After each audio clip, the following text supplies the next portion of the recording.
رسول خدا آفتاب ہدایت، سلام علیکہ سلام علیکہ۔ الحمد للہ وکفیٰ وسلام علی عبادہ الذین اصطفیٰ اما بعد۔ اعوذ باللہ من الشیطان الرجیم، بسم اللہ الرحمن الرحیم۔ وَلَنَبْلُوَنَّكُم بِشَيْءٍ مِّنَ الْخَوْفِ وَالْجُوعِ وَنَقْصٍ مِّنَ الْأَمْوَالِ وَالْأَنفُسِ وَالثَّمَرَاتِ وَبَشِّرِ الصَّابِرِينَ الَّذِينَ إِذَا أَصَابَتْهُم مُّصِيبَةٌ قَالُوا إِنَّا لِلَّهِ وَإِنَّا إِلَيْهِ رَاجِعُونَ۔ صدق اللہ العظیم وصدق رسولہ النبی الکریم، ونحن على ذلك من الشاهدين والشاكرين والحمد لله رب العالمين۔ میرے محترم بزرگوں اور دوستوں،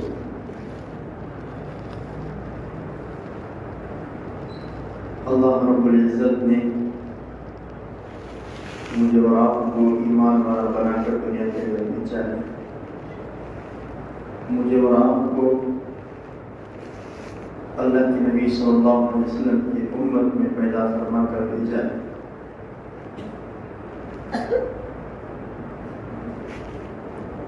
میں اور آپ حضرت محمد مصطفیٰ صلی اللہ علیہ وسلم کی امت میں پیدا ہونا میرے اور آپ کے لیے خوش قسمتی ہے، سعادت مندی ہے۔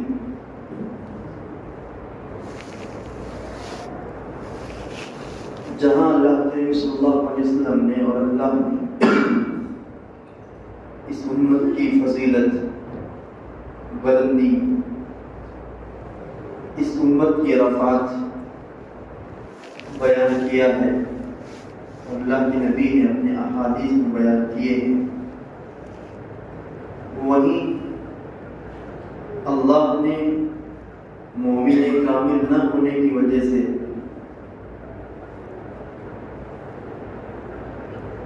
جو نسبت، جو ضلالت اس امت پر آئے گی اس کو بھی بیان کیا ہے۔ اللہ تعالیٰ کی باتیں جگہ کہتا ہے کنتم خیر امۃ اخرجت للناس، تم بہترین امت ہو۔ اور صحابہ کے بارے میں اللہ کہتا ہے اولئک هم الراشدون، اولئک هم الفائزون، کہ تم کامیاب ہو، تم ہی جو ہے رشد و ہدایت کو پہنچے ہوئے ہو۔ اور اللہ کے نبی صلی اللہ علیہ وسلم کی احادیث میں ملتا ہے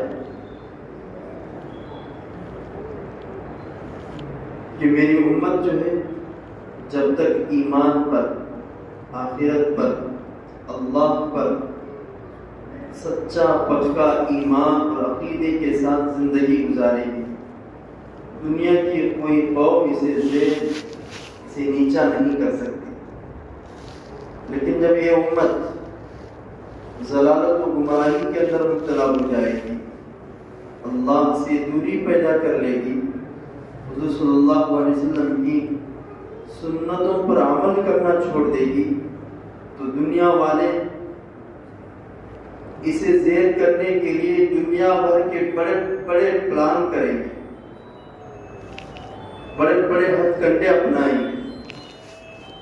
ایک حدیث میں ہے اللہ کے نبی صلی اللہ علیہ وسلم نے فرمایا کہ قیامت کے قریب لوگ اس امت کو، میری امت کو ختم کرنے کے لیے، میری امت کو دنیا سے نیست و نابود کرنے کے لیے ایسے بلائیں گے جیسے جو ہے لوگ دعوت کھانے کے لیے بلاتے ہیں۔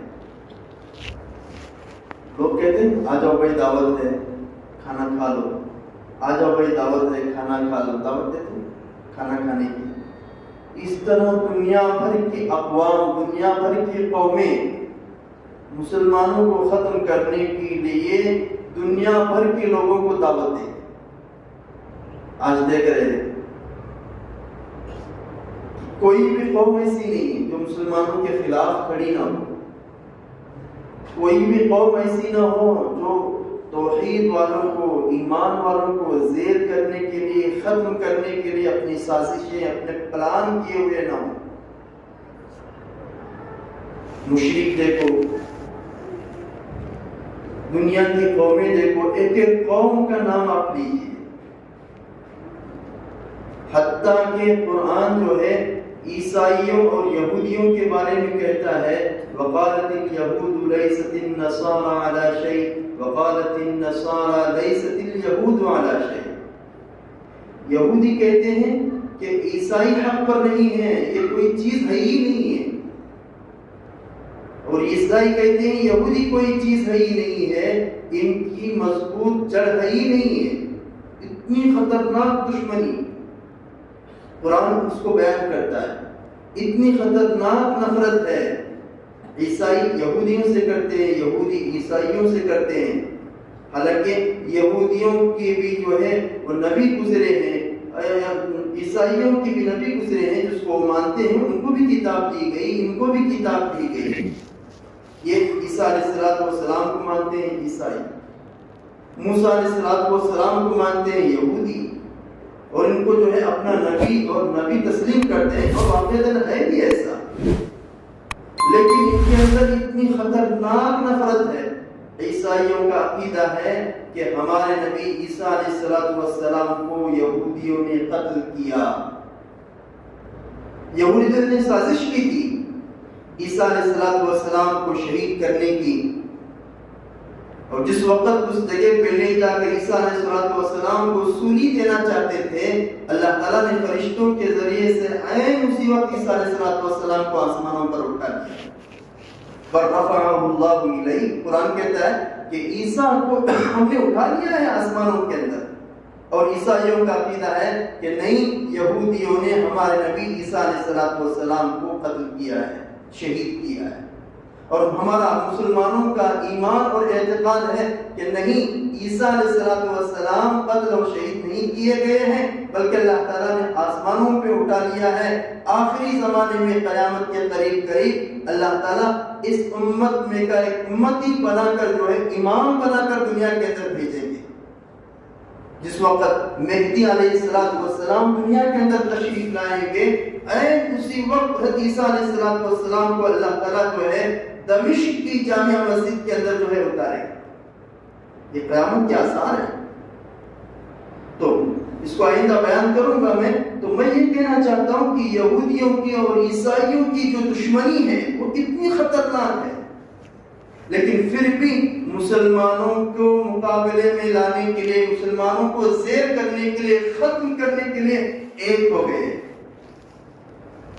اور یہودیوں کی چاپلوسی، منافقت اتنی خطرناک ہے کہ اس کو قرآن بیان کرتا ہے ضربت علیہم الذلۃ والمسکنۃ وباءوا بغضب من اللہ، کہ اللہ تعالیٰ کا غضب اور غصہ ان پر نازل ہو گیا، ان پر کوڑے برسائے گئے، اس لیے کہ انبیاء کا انہوں نے قتل کیا ہے، انبیاء کا قتل کیا ہے، تو ان پر ہمیشہ ذلت و نکبت چھائی ہوئی ہوگی۔ کتنے بے شمار انبیاء کا انہوں نے قتل کیا ہے، حتیٰ کہ موسیٰ علیہ السلام جب جو ہے کوہ طور پر گئے تو انہوں نے ایک اللہ کی وحدانیت کو تسلیم کرنے کے بجائے بچڑے کی پوجا شروع کر دی، بچڑے کو پوجنے لگے۔ 40 دن گئے ہوئے تھے، واپس آنے تک بچڑے کی پوجا جو ہے شروع کر دی، شرک اختیار کر دیا۔ اور وادی سینا میں جہاں اللہ تعالیٰ نے ان کو 40 دن تک، 40 سال تک رکھا، 40 دن میں 40 سال تک رکھا، وہاں ان کو اللہ تعالیٰ کی طرف سے من و سلوات کھلایا جاتا تھا۔ من کہتے ہیں کہ آسمان کے ذریعے سے اللہ تعالیٰ درختوں کے اوپر جو ایک میٹھی چیز نازل کر دیا تھا، ان کو کمانے کی ضرورت نہیں تھی، ان کو کھیتی باڑی کرنے کی ضرورت نہیں تھی، ان کو جو ہے کہیں دوسرے ملک جا کر جو ہے کما کر جو ہے اپنے بیوی بچوں کے پیٹ بھرنا نہیں تھا، بلکہ اللہ تعالیٰ جو ہے وہ خود بخود نازل کر دیتا تھا، صبح اور شام میں اس کو لے نکالتے تھے، کھا لیتے تھے، یہ جو ہے ان کی بھوک مٹ جاتی تھی۔ اور اللہ تعالیٰ نے یہ بھی انتظام کر دیا تھا کہ بٹیرے چھوٹے چھوٹے جو ہیں وہ تیتر قسم کے جو ہے چھوٹے چھوٹے پرندے ان کے قافلے کے اطراف میں جمع ہو جایا کرتے تھے، اس کو پکڑتے تھے، اس کو ذبح کر کے کھا لیتے تھے۔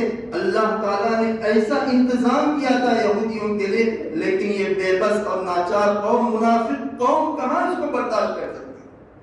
کہنے لگی کہ موسیٰ اپنے اللہ سے کہہ دے، ہمیں اس من و سلوات کو کھا کر جو ہے ہم بیزار ہو چکے ہیں، ہم تنگ آ چکے ہیں، ہم اس کو کھا نہیں سکتے۔ اپنے اللہ سے کہو کہ ہمیں تو جو ہے مسور چاہیے، وَبَصَلِهَا وَقِصَّائِهَا وَفُومِهَا وَعَدَسِهَا۔ قرآن کہتا ہے ہمیں پیاز چاہیے، ہمیں لہسن چاہیے، ہمیں مسور چاہیے، ہمیں جو ہے دال چاہیے۔ یہ چیزیں مانگنے لگے۔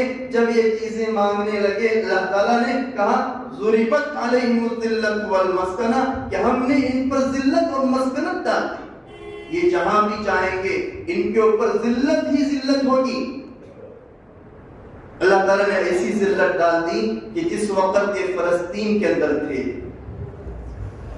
بخت نصر ایک بادشاہ تھا، اس نے جو ہے ان کو وہاں سے کھدیڑ کر چن چن کر مار کر نکال دیا، چن چن کر مار کر نکال دیا۔ یہ کب کا؟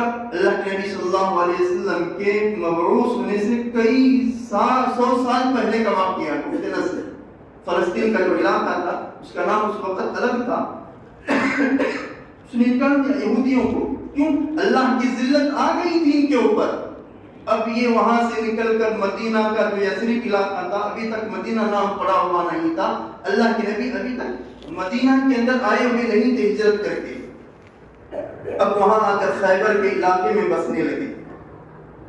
جب اللہ کے نبی صلی اللہ علیہ وسلم جو ہے مدینہ کے اندر ہجرت کر کے تشریف لائے مکہ سے مدینہ کے اندر، وہاں رہنے لگے تو وہاں جو ہے یہودیوں سے انبل ہونے لگی، اور خیبر کا جو علاقہ تھا ان کا ماوا و ملجا، ان کا مسکن تھا، ان کے رہنے کی جگہ تھی، وہاں رہنے لگے۔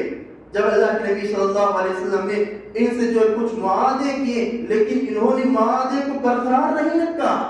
ہماری بات چیت ہوتی ہے کہ ہماری ایک قوم ہے، تمہاری ایک قوم ہے، ہم اتنے سال تک نہیں لڑیں گے آپس میں، ہم بھائی بھائی بن کر رہیں گے، اس طور پر معاہدہ کیا۔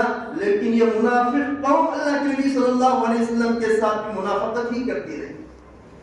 آج بھی وہ جگہ موجود ہے مسجد رسول صلی اللہ علیہ وسلم کے نام سے، جہاں خیبر کے علاقے میں اللہ کے نبی صلی اللہ علیہ وسلم بیٹھ کر نماز ادا کی تھی۔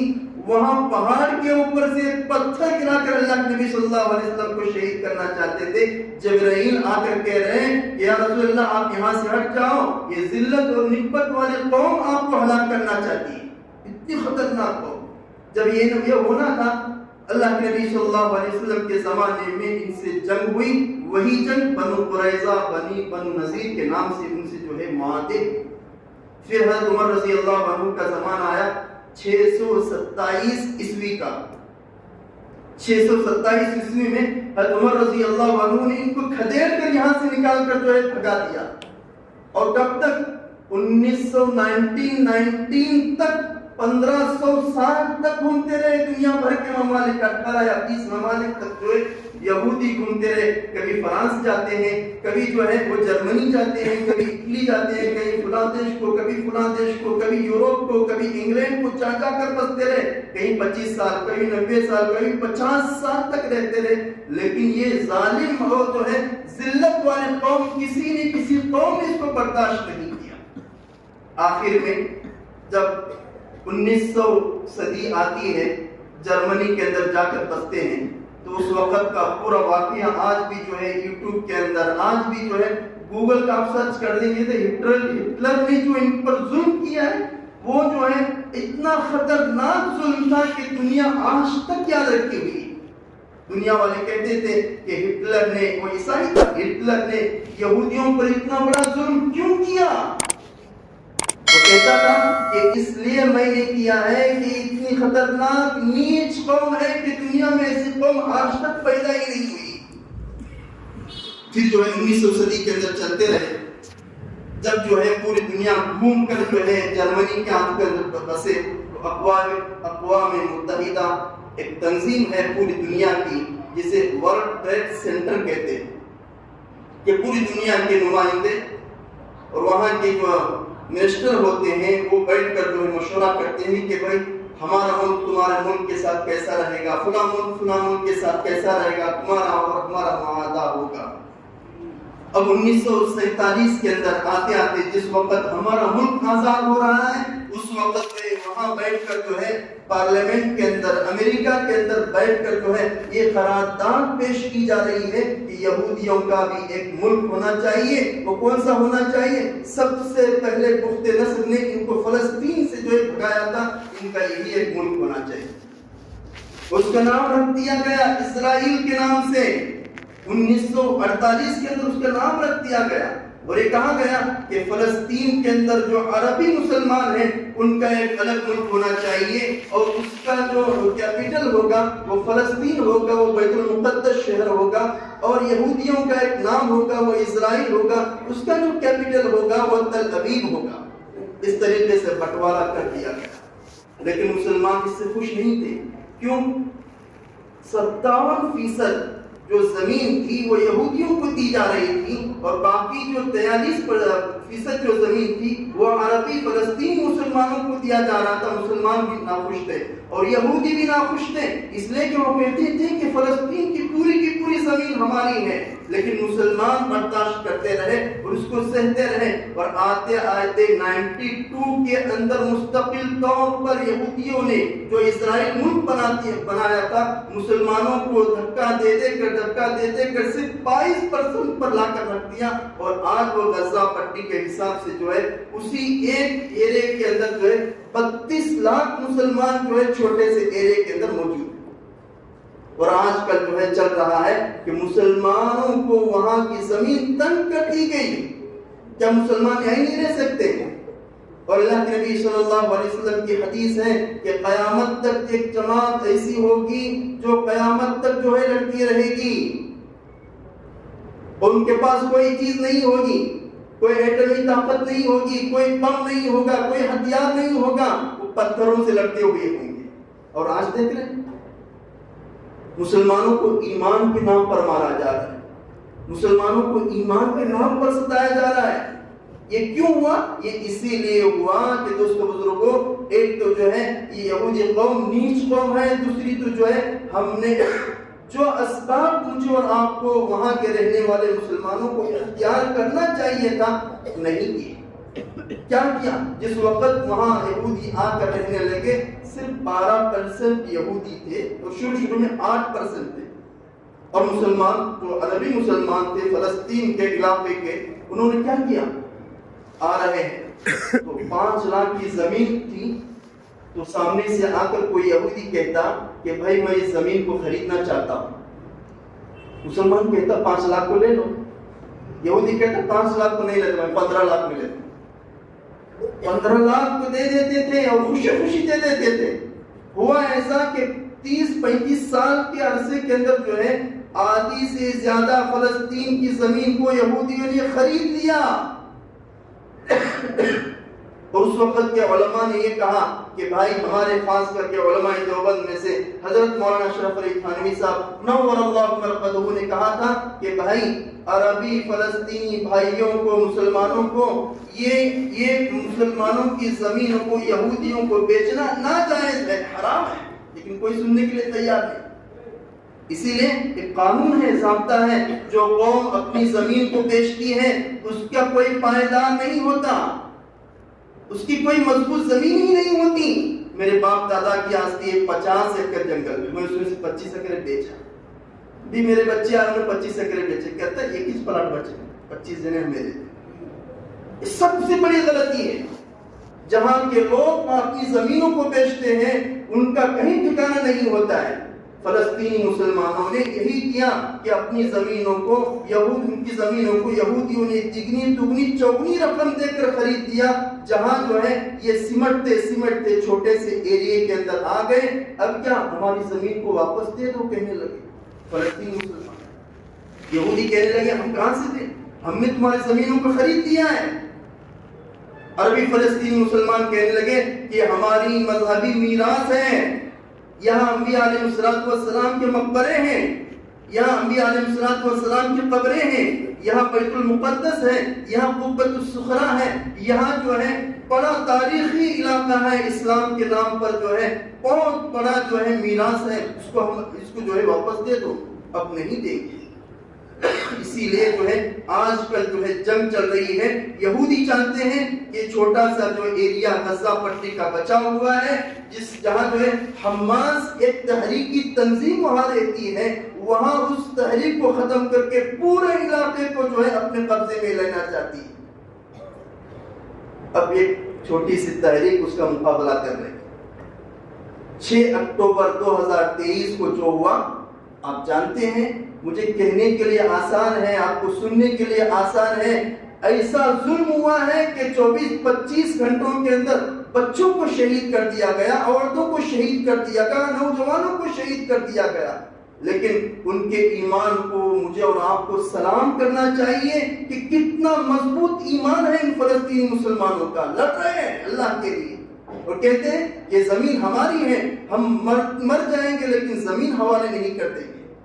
اسی لیے 6 اکتوبر کو جو ہے حماس نے جو ہے 5000 جو ہے توپ چھوڑے ہیں، اور ہتھیار جو پھینکے ہیں 20 منٹ کے اندر، وہ اتنا سپر پاور ہے جو ہے ان کے پاس، جو ہے ہتھیار روکنے کا جو سسٹم ہے اسرائیل کے پاس، لیکن وہ سسٹم جو ہے 90% ہتھیاروں کو روک دیا، 10% کو نہیں روک سکا۔ یہ کیوں؟ یہ اسی لیے دوستو بزرگوں، پہلے مسلمانوں کی غلطی ہوتی ہے، بعد میں جو اس غلطی کی میں اور آپ تلافی کرنا چاہیں تو تلافی نہیں ہو سکتی۔ اسی لیے شروع سے جو ہے مسلمانوں کو سوچنا چاہیے کہ بھائی ہمیں اس کے لیے کیا کرنا چاہیے۔ مسلمان فلسطین کے جگہ سے، فلسطین کے علاقے سے سبق لیں۔ ہمارے علماء نے کہا تھا کہ زمین بیچنا ناجائز ہے، حالانکہ اسلامی ملک ہو، وہاں کوئی مشرک آ کر زمین خرید رہا ہے، اس کو بیچ سکتے ہیں، لیکن ان کی نیت یہ تھی یہودیوں کی، اگر جو ہے ہم تھوڑی تھوڑی زمین خریدتے رہیں گے، ایک وقت ایسا آئے گا کہ پورا فلسطین کا پورا علاقہ جو ہے ہمارے قبضے میں آ جائے گا، جس کی وجہ سے آج مسلمانوں کو پریشانی ہو رہی ہے۔ یہ کیوں ہوا؟ اسی لیے قرآن کہتا ہے دوستو بزرگوں، وَلَنَبْلُوَنَّكُمْ بِشَيْءٍ مِّنَ الْخَوْفِ وَالْجُوعِ وَنَقْصٍ مِّنَ الْأَمْوَالِ وَالْأَنفُسِ وَالثَّمَرَاتِ، کہ ایمان والوں ہم تمہیں ضرور آزمائیں گے۔ کس کے ذریعے سے؟ اولاد کے ذریعے سے۔ کس کے ذریعے سے؟ بھوک کے ذریعے سے۔ اب وہاں دونوں چیزیں ہو رہی ہیں، اولاد، باپ نوجوان ہے، 25-35 سال کا باپ ہے، چھوٹے 2-2.5 سال 3 سال کے بچوں کو شہید کیا جا رہا ہے۔ آزمائے کس کے نام پہ؟ اللہ کے نام پہ۔ تمہیں آزمایا جائے گا بھوک کے نام پہ۔ آج دیکھ رہے ہیں کہ 3-3 4 دن ہو گئے، ایک لقمہ روٹی کا نہیں مل رہا ہے، اور ہمارا تعلق ہے بیت المقدس سے، ہمارا تعلق ہے، ہم اس سے سبک دوش نہیں ہو سکتے، ہم اپنے ہاتھ اٹھا نہیں سکتے بھائی انہوں فلسطین میں ہیں، بیت المقدس پاس ہے، انہوں لڑے، انہیں چلے دے کر، ہمیں یہاں ہندوستان میں آرام سے نہیں چلے گا۔ ہم کچھ نہیں کر سکتے، دعا کر سکتے ہیں ان کے لیے، ہم کچھ نہیں کر سکتے تو ان کے لیے اللہ سے گڑ گڑا کر مانگ کر جو ہے اللہ تعالیٰ سے خوشحال زمانے کے لیے دعا کر سکتے ہیں کہ اللہ یا بہتری پیدا کر دے، یا حالات کو درست کر دے، فلسطین کی کھوئی ہوئی مسلمانوں کی زمین کو تو واپس کر دے، اس کے لیے دعا کر سکتے ہیں۔ کیوں؟ ہمارا تعلق خاص ہے۔ اللہ کے نبی صلی اللہ علیہ وسلم جب معراج پر مکہ سے جو ہے سفر کیے ہیں تو سب سے پہلے آپ کی جو سواری کو باندھا گیا ہے، آپ نے انبیاء کی جو امامت فرمائی ہے وہ بیت المقدس مسلمانوں کا قبلہ اول ہے، کسی طریقے سے اس کو چھوڑ نہیں سکتے۔ کئی ہزار انبیاء کا تعلق رہا ہے، حضرت موسیٰ علیہ السلام کا، حضرت عیسیٰ کا، حضرت ابراہیم کا، بے شمار انبیاء کا تعلق جو ہے وہ قبلہ اول بیت المقدس سے۔ آج مسلمانوں کو بیت المقدس کس چیز کا نام ہے معلوم نہیں، وہ جو ہے سنہری کلر کا جو گنبد نظر آتا ہے اسے بیت المقدس مسجد سمجھتے نہیں، وہ قبۃ الصخرہ ہے۔ مسلم بادشاہوں نے یا حضرت عمر فاروق رضی اللہ عنہ کے زمانے میں اس کو تعمیر کیا تھا۔ اصل جو مسجد اقصی ہے وہ الگ ہے، جو کالی نظر آتی ہے وہ مسجد اقصی ہے۔ اور وہاں میں مقدس مقامات ہیں، اس کو جو ہے جاننے کی ضرورت ہے. مجھے اور آپ کو اس کا علم نہ ہونے کی وجہ سے وہاں کی زمین سے، وہاں کی چیزوں سے، وہاں کے جو ہے مقدس مقامات سے محبت نہیں ہے، جس کی وجہ سے میرا اور آپ کا ایمان کیسے کامل اور مکمل ہو سکتا ہے. حالانکہ اس وقت اتنے ہیں کہ صرف اور صرف عربی لوگ ہی صرف بیٹھ کر جو ہے ان اسرائیلیوں پر جو ہے صرف پیشاب ہی کرتے ہیں تو بہہ کر ختم ہو جائیں. کتنے چند کروڑ ہیں، 2 یا 2.5 کروڑ ہیں، اور صرف عربستان میں کتنے کروڑ مسلمان ہیں، اور پورے 56 ممالک مسلمانوں کے ملا لیں صرف پیشاب ہی کرتے ہیں عربستان کے لوگ تو یہ اسرائیل بہہ کر ختم ہو جائے گا. لیکن کوئی اٹھنے کے لیے تیار نہیں. پتا چلا اللہ کے نبی صلی اللہ علیہ وسلم نے فرمایا تھا کہ قیامت کے قریب قریب تم پر لوگ دوڑیں گے تمہیں کھانے کے لیے، زیر کرنے کے لیے. صحابی نے پوچھا یا رسول اللہ ہم تعداد میں کم ہوں گے؟ اللہ کے نبی صلی اللہ علیہ وسلم نے فرمایا تم تعداد میں کم نہیں ہوں گے، تم تعداد میں بہت بھاری بھرکم میں ہوں گے. فرمایا صحابی نے یا رسول اللہ پھر کیا ہوگا؟ کہ نہیں، تمہارے اندر وہ چیز نہیں ہوگی، بزدلی تمہارے اندر داخل ہو جائے گی. آج مقابلہ کرنے کی سخت اور طاقت نہیں. کوئی قوم، کوئی بھی ملک جو ہے ان فلسطینی بھائیوں کے لیے آواز اٹھانے کے لیے تیار نہیں. نہ ایران، نہ عراق، نہ جو ہے وہ سعودی عربیہ، نہ قطر، نہ کوئی جو ہے اور ملک جو سپر پاور کہلاتا ہے. مالی اعتبار سے اللہ تعالیٰ نے خوب نوازا ہے، ایٹمی اعتبار سے بھی خوب نوازا ہے، لیکن ایک لفظ کہنے کے لیے تیار نہیں. کون کہے؟ یہ زمانہ. اسی لیے دوستو بزرگوں، میرے اور آپ کے لیے ضروری ہے، ہم کچھ نہیں کر سکتے ان فلسطینی بھائیوں کے لیے، اپنی انفرادی دعاؤں میں ان کو یاد رکھیں. ہمارا خاص تعلق ہے، ہمارا قبلہ اول ہے. کتنے انبیاء کے مقبرے وہاں موجود ہیں. وہیں جو ہے شام کے علاقے سے حدیث میں ہے کہ وہیں سے جو ہے وہ میدان محشر قائم کیا جائے گا. قیامت کا میدان وہیں سے قائم ہوگا ایک حدیث کے مطابق. اور ایک حدیث کے مطابق عرفات کے میدان سے جو ہے وہ میدان محشر قائم کیا جائے. جو بھی ہو تو مجھے اور آپ کو اس کی کوشش کرنی چاہیے. ان فلسطینی مسلمان بھائیوں کے لیے دعائیں کریں کہ اللہ تعالیٰ ان کو آسانیاں پیدا فرمائے، اللہ تعالیٰ سہولتیں پیدا فرمائے، ان کی جان کی، ان کے مال کی، عزت کی، آبرو کی حفاظت فرمائے. جو سنتیں نہیں پڑھ رہی سنتیں. الحمدللہ وکفا وسلام علی عبادہ الذین اصطفیٰ. أعوذ بالله من الشيطان الرجيم. بسم الله الرحمن الرحيم. ولنبلونكم بشيء من الخوف والجوع ونقص من الأموال والأنفس والثمرات وبشر الصابرين الذين إذا أصابتهم المصيبة قالوا إنا لله وإنا إليه راجعون. صدق الله العظيم وصدق رسوله النبي الكريم. نحن على ذلك من الشاهدين والشاكرين والحمد لله رب العالمين. میرے محترم بزرگوں اور دوستوں،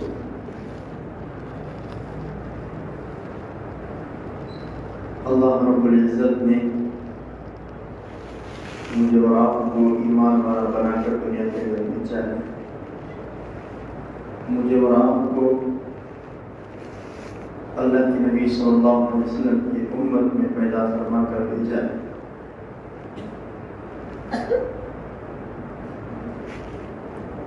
میں اور آپ حضرت محمد مصطفیٰ صلی اللہ علیہ وسلم کی امت میں پیدا ہونا میرے اور آپ کے لیے خوش قسمتی ہے، سعادت مندی ہے.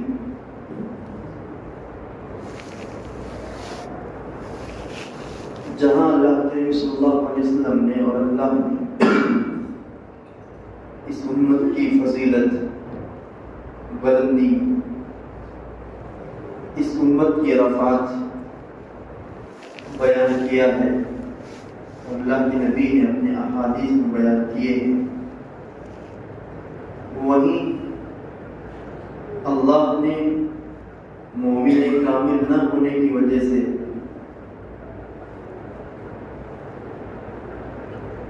جو نسبت، جو ضلالت اس امت پر آئے گی، اس کو بھی بیان کیا ہے۔ اللہ تعالیٰ کی باتیں جگہ کہتا ہے